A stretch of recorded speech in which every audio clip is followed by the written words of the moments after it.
귀한 찬양을 감사드립니다. 함께 인사 나누겠습니다. 오늘은 참으로 좋은 날입니다. 사랑의 예수님이 우리 함께 계십니다. 영상을 통해 함께 예배드리는 보석성전 영광대학 지성전 및 기도원 독립주교회, 종교에서 함께 예배드리는 650회 교회, 각 해외 선교지교회, 기도처, CTS, CBS, 생방송 중인 굿TV, C채널, CGN TV, CBS 라디오 방송, 극동방송, OTT 그 밖에 인터넷과 모바일로 예배드리는 전송 여러분에게 하나님의 은총이 넘쳐나시기를 주님의 이름으로 축원드립니다. 오늘 전 출애굽기 12장 5절로 11절 말씀 가지고 6월절 어린 양 이 같은 제목으로 말씀을 나누기 원합니다. 제목을 한번 따라 주시기 바랍니다. 6월절 어린 양, 6월절 어린 양. 지금은 사순절 기간입니다. 사순절이라고 하는 것은 예수님의 부활절을 기점으로 해서 전 7주간 40일인데 주일을 빼고 제 수요일로부터 시작해서 41일 동안 그 기간 주님의 고난을 묵상하면서 세속적인 오락을 끊고 기도하며 경건하게 보낸 기간이 바로 사순절 기간입니다. 특별히 사순절 기간을 맞아서 우리가 주님의 고난을 깊이 생각하게 되기를 바랍니다. 온 세상이 죄와 절망으로 뒤덮여 있습니다. 지금 끝이 보이지 않는 러시아와 우크라이나의 전쟁은 전 세계 사람들에게 큰 염려를 가져주고 있습니다. 공식적으로 러시아군 사망한 숫자가 4만 5천 명이 넘는다고 하는데 그 4만 5천 그 가족들의 슬픔과 절망은 헤아릴 수가 없을 것입니다. 우크라이나 군도 더 많은 사상자가 났을 것입니다. 또 하마스와 이스라엘 간의 전쟁이 일어나서 무고한 사람이 계속 희생되고 있습니다. 이 같은 전쟁, 기근, 재난, 미국에서 일어난 산불이 지금 서울의 4배, 5배만큼 되는 지역을 다 태우고 말할 수 없는 어둠과 고통의 소식이 우리에게 들려오고 있습니다. 이 모든 게 출발을 보면 인간의 죄로부터 출발한 것입니다. 죄로 인해서 사망과 저주가 다가왔습니다. 분쟁과 다툼이 다가왔습니다. 기후 환경을 우리 인간들이 파괴시키니까 우리가 지구 환경을 무너뜨려서 이렇게 기상이변이 일어나고 있는 것입니다.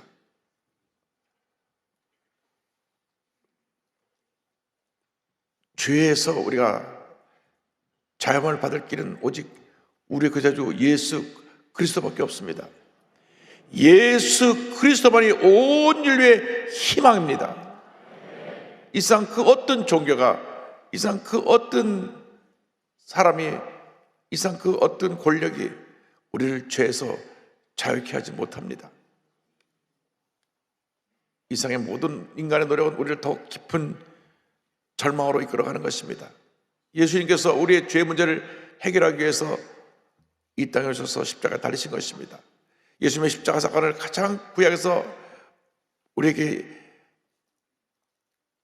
예시적으로 보여준 사건이 바로 6월절 어린 양의 사건입니다. 이스라엘 백성이 애굽에서 430년 동안 종살이하고 거기서 노예남을 받을 때 하나님께서 애굽에 10가지 재앙을 내리시고 마지막 10번째 재앙을 통해서 온 애굽을 심판하셨습니다. 애굽에 있는 모든 첫 번째 태생이, 사람은 남자가, 짐승은 수컷이 다 죽임을 당했습니다. 그러나 이스라엘 백성만은 그 죽음의 재난에서 벗어날 수 있었습니다. 왜냐하면 어린 양이 대신 죽어 피를 흘려서 그 피를 좌우 기둥과 문 앞 기둥과 인방의 발로므로 말미암아 죽은 사자가 넘어가서 죽음을 면하게 되었던 것입니다. 먼저 흠없는 어린 양을 함께 생각해 보기 원합니다. 12장 5절에 너희 어린 양은 흠없고 1년 된 수컷으로 하되 양이나 염소 중에서 취하고 성경은 말씀합니다. 하나님의 명을 따라 모든 이스라엘 백성들이 가족 수에 맞게 흠없는 수컷 어린 양을 준비했습니다. 왜 수컷을 준비했는가 기록을 찾아보니까 유대 랍비들의 정통적인 해석은 수컷은 대표성이 있다는 것입니다. 한 가족을 말할 때 아버지의 이름을 말해서 가장으로 그 아버지를 인정하는 것처럼 수컷을 택한 것은 대표성이 있고 또 하나는 견고성이 있다고 그랬습니다. 앙컷보다 수컷이 강하기 때문에 견고함이 있어서 그 견고함, 대표성을 나타내는 수컷이 가족의 죄를 대신해서 피를 흘려 준 것입니다. 6월절 그 밤에 죽은 수많은 어린 양의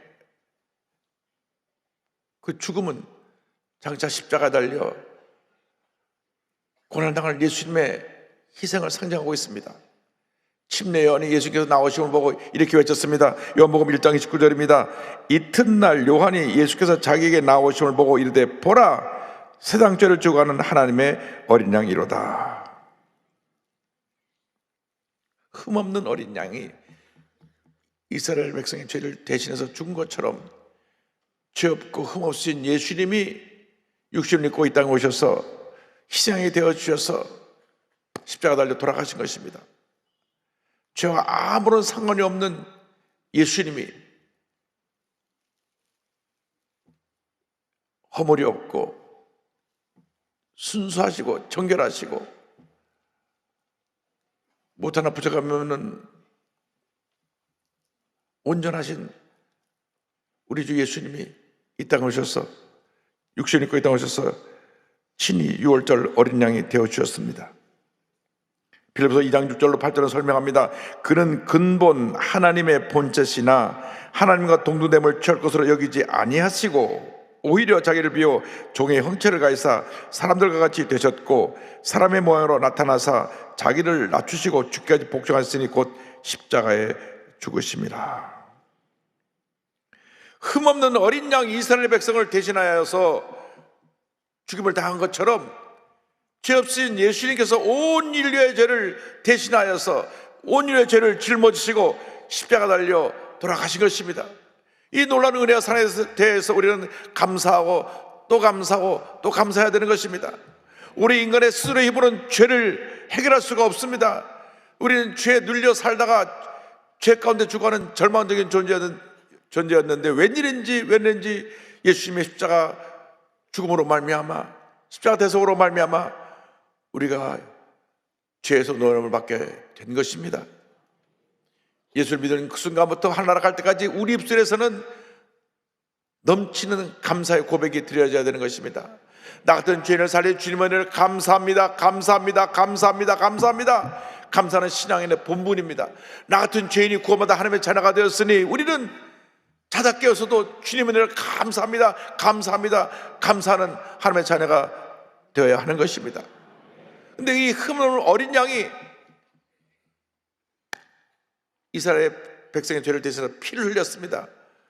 어린 양의 피가 흘려져 그 피가 그 집 문에 발려졌습니다. 10장 10절입니다. 그 피를 양을 먹을 집 좌우 문설주와 인방에 바르고 이스라엘 백성들이 어린 양을 잡아서 그 피를 문 인방과 문 좌우 옆에 기둥에 피를 발랐습니다. 이 피가 이스라엘 백성을 죽음에서 건져 주었습니다.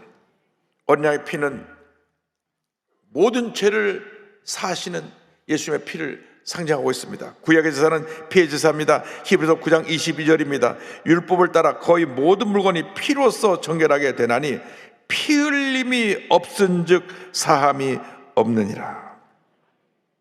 아담과 하와가 죄를 지었을 때에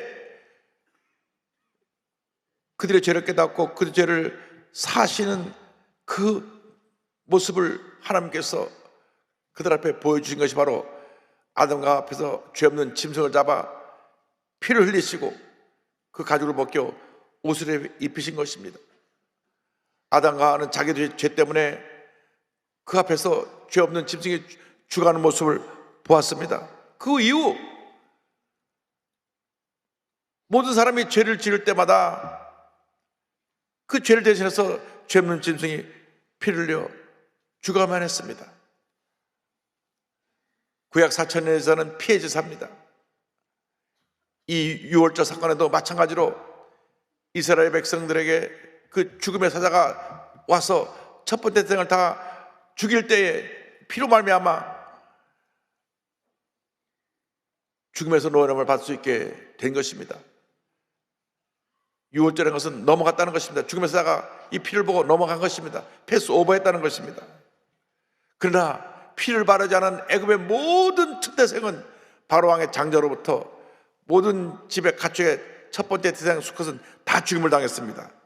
출애굽기 12장 29절 30절입니다. 밤중에 여호와 야훼께서 애굽 땅에서 모든 처음 난 것 곧 왕위에 앉은 바로의 장자로부터 옥에 갇힌 사람의 장자까지와 가축의 처음 난 것을 다 치심해 그 밤에 바로와 그 모든 신하와 모든 애굽 사람이 일어나고 애굽에 큰 부르짖음이 있었으니 이는 그날에 죽임을 당하지 아니한 집이 하나도 없었음이었더라. 그날 밤 애굽 왕 바로의 첫알부터 시작해서 온 애굽 사람들의 첫 번째 아들이 다 죽임을 당했고 온 가축의 첫 번째 태생 수컷이 다 죽임을 당했습니다. 소중한 자식, 소중한 가축을 잃은 애굽 사람들의 통곡 소리가 그 밤에 온 애굽을 뒤덮었습니다. 사랑하는 첫아들 잃은 바로왕도 바로왕의 아내도 아들의 죽음 앞에 통곡을 했고 신하들도 감옥에 갇힌 사람까지도 하여간 첫 아들은 다 죽었습니다. 그러나 집, 문, 기둥과 인방에 피를 바른 이스라엘 백성은 한 사람도 단 한 마리의 가축도 죽임을 당하지 않았습니다. 할렐루야. 이것이 주님의 은혜인 것입니다. 2000년 전 예수님이 친히 유월절 어린 양이 되어주셔서 온 인류의 죄를 짊어지시고 십자가 달려 피 흘려 돌아가셨습니다. 예수님의 보혈의 능력이 우리를 죄에서 자유케 해 주시는 것입니다. 예수님의 보혈의 능력이 있습니다. 우리가 순복에서 보혈 찬송을 많이 부르는데 이 보혈 찬송은 그냥 부르는 것이 아니라 하나님의 은혜와 능력이 임하는 찬송이기 때문에 믿음을 갖고 부르면 찬송을 부를 때 기적이 일어나는 것입니다. 귀신이 쫓겨가고 병이 고침받고 죄에서 노예남 받게 되고 가난과 저주가 물러가게 되는 것입니다. 구약의 제사는 일시적이고 반복적인 제사였습니다. 죄를 지으면 또 짐승이 죽고 또 짐승이 죽고 또 짐승이 죽고 또 짐승이 죽었습니다. 그 집에서 가장 사랑하는 자기 짐승의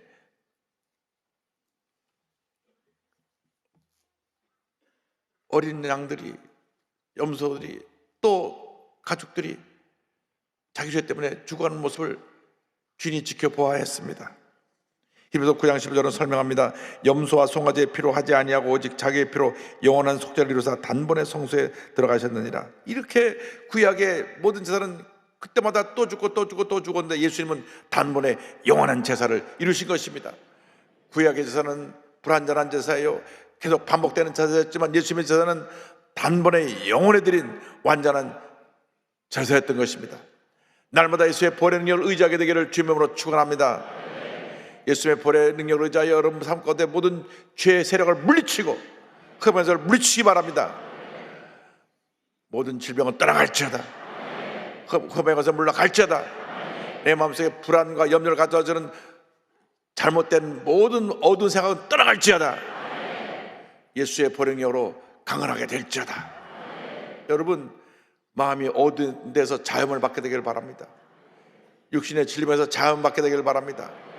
가난과 저주에서 자유함을 받게 되기를 바랍니다.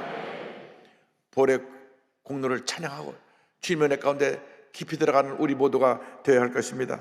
베드로전서 1장 18절 19절을 말씀합니다. 너희가 알거니와 너희 조상이 물려준 헛된 행실에서 대속함을 받은 것은 은이나 금같이 없어질 것으로 된 것이 아니요 오직 흠없고 점없는 어린 양 같은 그리스도의 보배로운 피로 된 것이니라.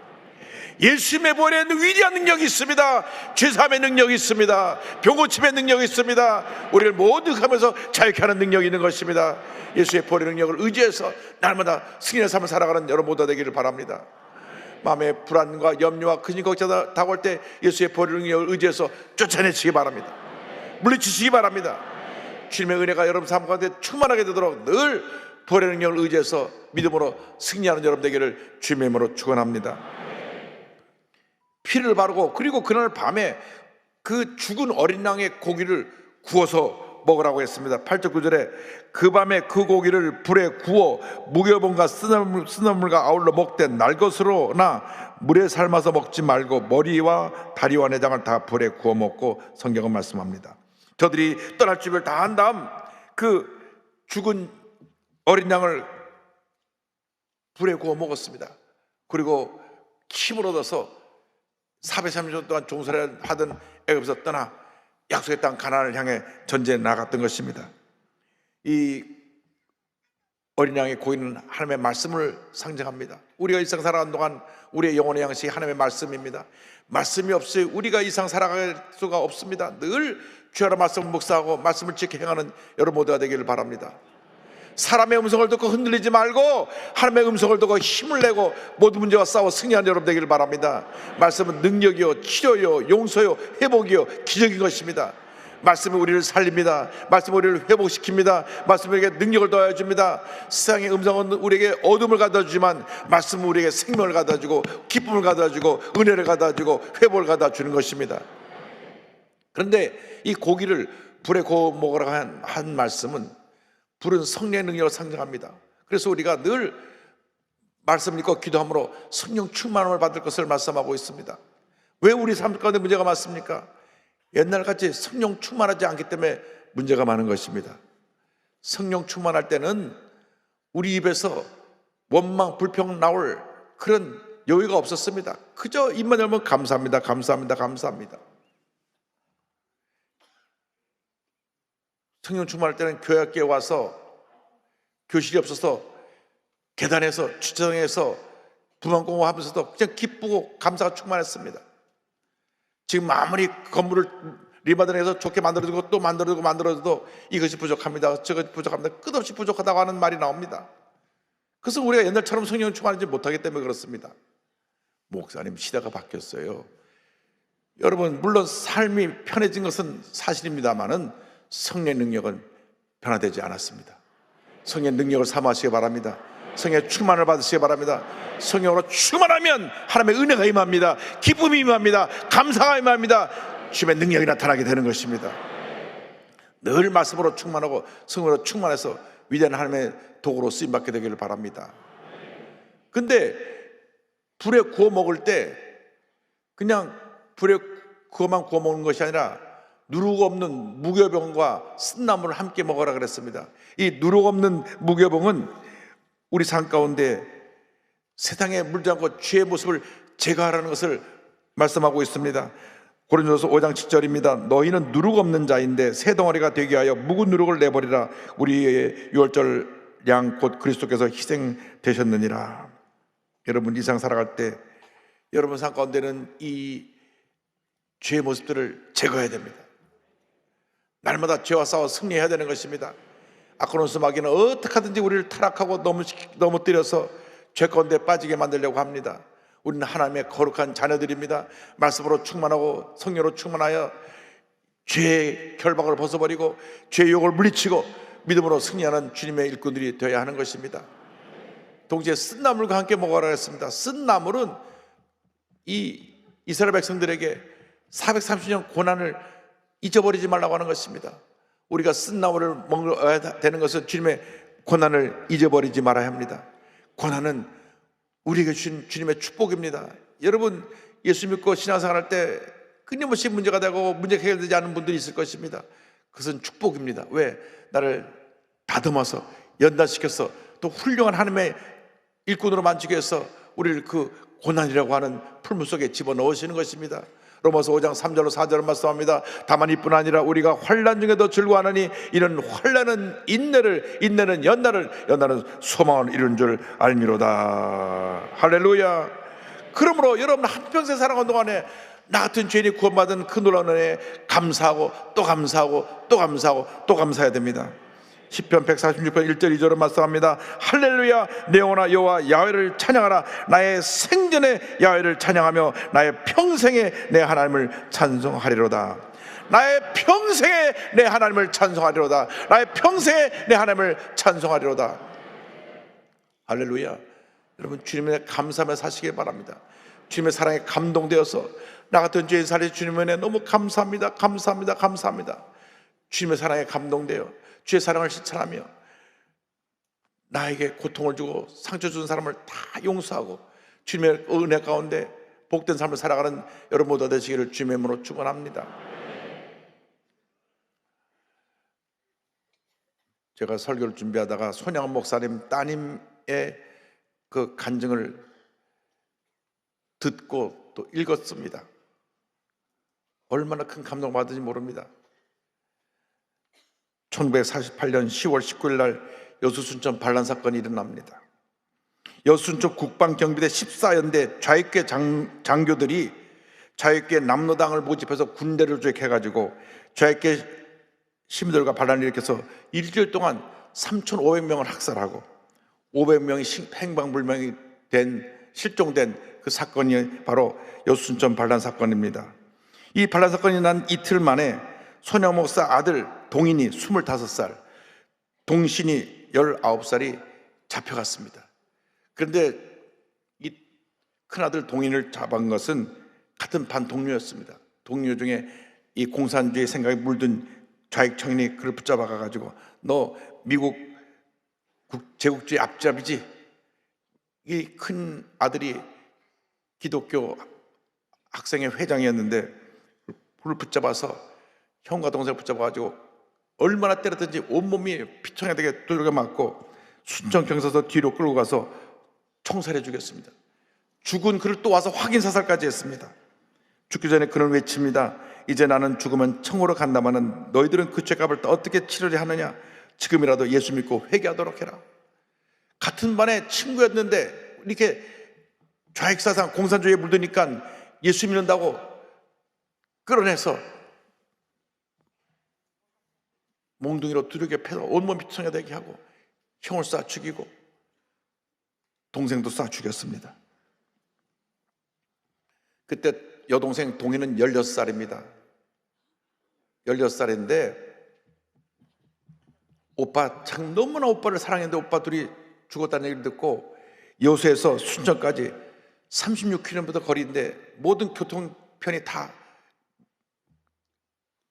멈춰져 있어서 그 30km 되는 거리를 달려서 여수에서 순천까지 내려가 보니 이미 오빠들이 죽었는데 손양 목사를 아는 분이 이 시체를 뒤 산 모퉁이 농구덩이 옮겨 놓았는데 가만히 덮어 놓았습니다. 가보니 온몸이 매를 맞아 피청이 되었고 총을 얼마나 많이 맞았는지 이마, 가슴에 총알 자국이 수없이 나 있었습니다. 오빠 둘의 시신을 보면서 몸부림치며 울면서 하나님을 원망했습니다. 사랑의 하나님이 하신 일이 고작 이런 것들인가요? 하나님이 살아계시다면 어찌 이런 일이 있을 수 있는지요? 하나님 앞에 얼마나 울부짖으며 원망을 했는지 모릅니다. 두 오빠의 시신을 실은 연구차가 순천에서 여수 애양원으로 옵니다. 이 애양원에는 당시 한센병 환자들이 약 1,000명 정도 있었는데 어머니는 큰아들 둘째 아들이 죽은 시신 앞에서 동신아 부르다가 몇 번이고 기절하셨습니다. 한수병 환자들은 1000여 명의 애원원 식구들이 나와서 모두 다 통곡을 합니다. 장례식 행렬이 나가는데 온 애원원 식구들이 울며 그 상해를 따라갑니다. 그때까지 눈물을 참고 계시던 그 아버지 손양 목사님도 동인아 동신아 동인아 동신아 눈물을 흘리셔서 아들 이름 부르시다가 또 영광일세 영광일세 내가 누릴 영광일세 찬송을 부르시고 그리고 장례식을 마쳤습니다. 장례식 일주일 지났을 때 두 오빠를 죽인 범인이 잡혀서 사형 집행을 받겠다고 하는 소식이 들려왔습니다. 저 사진은 그 오빠를 죽인 범인을 손양 목사님이 양자로 받아들인 다음 손양 목사님이 1948년 순교하셨는데 그때 아버지 장례식 때 오빠를 죽인 원수가 상주로 서 있는 모습입니다. 오빠를 죽인 원수를 내가 꼭 죽여야 되겠다 생각했는데 잡히다는 얘기를 듣고 야 잘됐다 오빠를 죽인 범인 총살 당하는 걸 내가 가서 봐야 되겠다. 그런데 아버지가 동희를 부릅니다. 동희야 동희야 너희 오빠들은 이미 천국에 갔지 않니? 너 오빠를 죽인 그 청년은 지금 죽으면 지옥 간단다. 네 오빠를 죽인 그 청년을 용서해야 된다. 성경에 원수를 사랑하라고 하지 않았니? 내가 그 청년을 용서하고 큰아들 동인을 대신해서 내가 양자로 삼으련다. 막 동이가 놀라고 아버지 바락바락 소리 좀 대들었습니다. 아버지 용서하면 용서했지 알지 삼는 것은 무슨 말입니까? 나에게는 오빠가 되는 것인데 내 오빠를 죽인 원수가 어떻게 오빠가 되겠습니까? 이렇게까지 하지 않으면 예수를 못 믿는 것입니까? 막 아빠한테 소리 지르고 펄펄 뛰고 대들었는데 아버지는 절대 그 말에 동의하지 않으시고 동의야 예수님이 우리를 사랑해서 십자가에 달려 돌아가시는데 우리도 원수를 용서하고 사랑해야 된다. 펄펄 뛰고 아버지한테 대들었는데 더 힘든 것은 아버지가 부흥회를 가는 동안 사형 집행이 되는데 아버지가 사람을 보내서 그 사람 사형 집행에 걸어가는 그 사람을 놔주라고 요청을 한 것입니다. 그러니까 그 붙잡은 사람이 이 사람 사형수를 갖다 놔주라고 하면 당신도 빨갱이라고 손양 목사님 보낸 사람을 밀쳐냈습니다. 그러니까 딸을 보내는 거예요. 딸 동해가 가가지고 사형장으로 끌려가는 곳에 동해 가서 거기 대령 사형 집행한 대령에게 말합니다. 두 아빠를 죽인 자를 잡았거든 우리 아버지가 말씀하시는데요 매 한 매도 때리지 말고 죽이도 말라고 하셨어요. 그를 구해 아들 삼겠다고요. 성경 말씀에 원수를 사랑하라 했기 때문이래요. 손양 목사 딸이 와서 그 말을 전하니까 갑자기 그 방안이 쬐해졌습니다. 대령이 충격을 받았습니다. 대령이 말했습니다. 참 위대하시다. 네 아버지는 대단하시다. 거기 모든 있는 사람들이 사형 집행받을 좌익 청년들도 울고 우익 단체 청년들도 울고 군인들도 울고 다 울었습니다. 그래서 자기 오빠 둘을 죽인 안재선이가 풀려났습니다. 그 집에 양대로 데려왔습니다. 그런데 동희는 오랫동안 자기 오빠라고 인정할 수가 없었습니다. 어떻게 내 또 사랑 오빠를 죽인 저분을 내가 오빠라고 그럴 수 있느냐. 늘 마음속에 자기 오빠의 원수라고 하는 마음을 갖고 있었습니다. 오랜 세월이 흘렀습니다. 그런데 앉아서는 그렇게 자기가 죽음에서 노예난 받고 나서 그 마음의 죄책감 때문에 내가 70분의 아들을 죽였구나, 죄책감 때문에 늘 눌려 살다가 죽기 얼마 전에 배싹 말라서 편도와 서남으로 죽어가는 상태에서 동희를 찾아왔습니다. 동희를 붙잡고 통곡하면서, 동희야, 나 지금 집으로 돌아가면 곧 하늘나라로 간다. 내 죽어서 천당에 가면 두 오빠에게 무릎 꿇고 사죄하겠다. 그리고 2주 만에 종이 이분은 천국에 가셨습니다. 오늘 이 자리에서 우리가 마음속에 품고 있는 모든 원한을 다 내려놓으시기 바랍니다. 여러분에게 섭섭하게 하고 여러분의 상처를 줬던 분들을 품고 살아서 그게 무슨 유익이 있습니까? 여러분 속에 다 원수들이 있을 줄 압니다. 여러분, 원수를 사랑하라고 말씀하셨는데 여러분에게 상처 준 사람들을 용서하시기 바랍니다. 여러분을 괴롭히고 힘들게 한 사람을 용서하시기 바랍니다. 여러분 배신한 사람들을 용서하시기 바랍니다. 여러분, 마음에 원한을 품고 살면 우리 주님 앞에 갈 때에 부끄러운 모습으로 가게 되는 것입니다. 어떤 문제가 다가오고 어려움 다가와도 이 주님의 그 사랑을 우리가 실천하며 살아가는, 원수를 용서하고 살아가는 그런 모습으로 살아가는 우리 모두 되기를 주님의 이름으로 축원합니다. 손양원 목사님이 마지막 아들을 보내면서 부른 찬송을 함께 부르기 원합니다. 영광일세 영광일세 내가 누릴 영광일세 은혜로 주 얼굴 배옵나니 지극한 영광 내 영광일세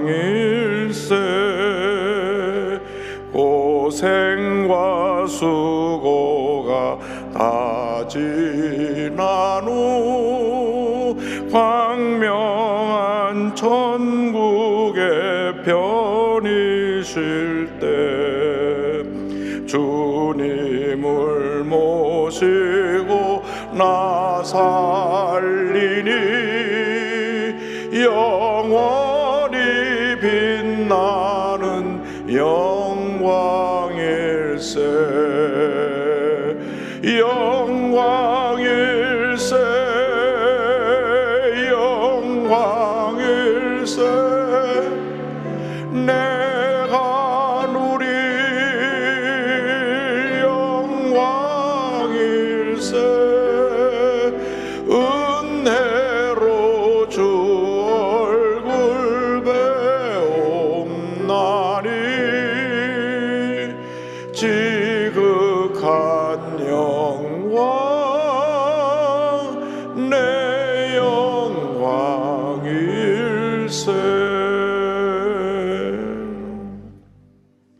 사랑이 무한하신 하나님 아버지, 예수님은 우리를 위해서, 죄 없으신 예수님이 우리의 죄를 다 짊어지시고 십자가 달려 돌아가셨는데 우리는 조금도 용서하지 못하고 상처받은 거 다 그대로 돌려주려 하고 평생 아픈 마음 품고 살아왔습니다. 주님 용서하여 주옵소서. 자기 아들을 죽인 원수를 양아들로 입양한 손양원 목사의 위대한 사랑을 우리가 배울 수 있게 하여 주시고 또 그렇게 실천할 수 있도록 주님 도와주옵소서. 예수님의 이름으로 기도 올리옵나이다. 아멘.